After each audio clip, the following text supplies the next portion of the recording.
ഇന്ന് പുറത്തെ കുറച്ച് കാഴ്ചകൾ കാണിക്കാമെന്ന് വിചാരിച്ചു. ഇത് വിറക് പെരയാണ്, ഞങ്ങൾ കൊട്ടില എന്ന് പറയും. 70 വർഷത്തോളം പഴക്കമുള്ളൊരു പെരയാണത്. ഇതിൻ്റെ ചുമര് മണ്ണ് കാലുകൊണ്ട് ചവിട്ടി കുഴച്ചുണ്ടാക്കിയതാണെന്നാണ് പറയണത്. അപ്പം നല്ല ഉറപ്പാണ് കേട്ടോ ചുമരിനൊക്കെ. മേൽക്കൂര ഓട് മേഞ്ഞതാണ്. അത് ഇടയ്ക്കൊക്കെ ചെതൽ വരും, അപ്പോൾ നമ്മൾ അതൊക്കെ ഒന്ന് തട്ടി കൊടുക്കണം. നിലം ആദ്യം മണ്ണ് കൊണ്ടുള്ളത് തന്നെയായിരുന്നു, പിന്നെ ഞങ്ങൾ സിമൻറ്റ് തേച്ചു. കാരണം ഈ വിറകൊക്കെ അടുക്കുമ്പോൾ അതിലേക്കൊക്കെ പെട്ടെന്ന് ചെതൽ കയറാൻ എളുപ്പമാണല്ലോ മണ്ണാവുമ്പോൾ. അത് സിമൻറ്റ് തേച്ചപ്പോൾ നല്ല വൃത്തിയായി കിടക്കും. നമുക്ക് വൃത്തിയാക്കാനും ചെതലൊക്കെ തട്ടി അടിച്ചു വാരി വൃത്തിയാക്കാനും നല്ല എളുപ്പമാണ്.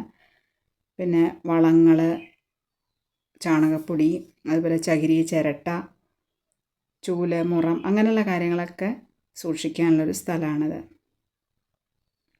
ഇത് കണ്ടു, മുറ്റത്തെ മുല്ലയാണ് കേട്ടോ.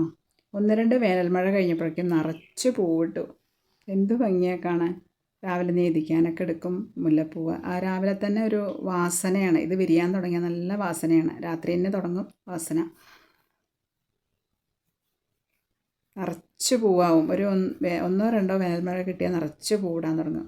ഇത് അടുത്ത് തന്നെ നിൽക്കുന്ന ആളാണ്. കല്യാണ സൗഗന്ധികം എന്നാണ് ഇതിൻ്റെ പേരെന്നാണ് പറയണത്. കിഴങ്ങാണ് ഇതിന് നടുക. ഇത് വർഷങ്ങൾക്ക് മുമ്പ് അമ്മ കൊണ്ടുവന്ന് വെച്ചതാണ്. ആദ്യമൊക്കെ എല്ലാ വർഷവും പൂവുണ്ടായിരുന്നു. പിന്നീട് അത് കുറച്ച് കാലം പൂവിടാണ്ട് നിന്നു. പിന്നെ ഇക്കൊല്ലാണ് ഉണ്ടായത്.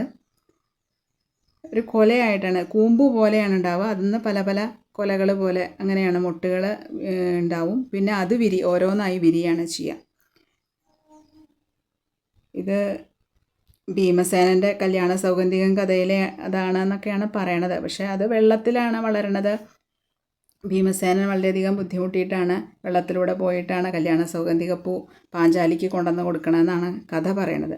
പക്ഷേ ഇത് വെള്ളത്തിലൊന്നുമല്ല, സാധാരണ ചെടികളെ പോലെ തന്നെയാണ് വളരുന്നത്. എന്താ ഇതിൻ്റെ ശരിക്കും പേര്? കല്യാണ സൗഗന്ധികം തന്നെയാണോ എന്നറിയില്ല. അറിയുന്നവരുണ്ടെന്നുണ്ടെങ്കിൽ ഒന്ന് കമൻറ്റ് ചെയ്യൂ കേട്ടോ. എന്തായാലും കുറേ കാലങ്ങൾക്ക് ശേഷം ഇക്കൊല്ലം വിരിഞ്ഞതാണ്. അപ്പോൾ ഓക്കെ, ഇന്നത്തെ വീഡിയോ ഇത്രയേ ഉള്ളൂ. Thank you.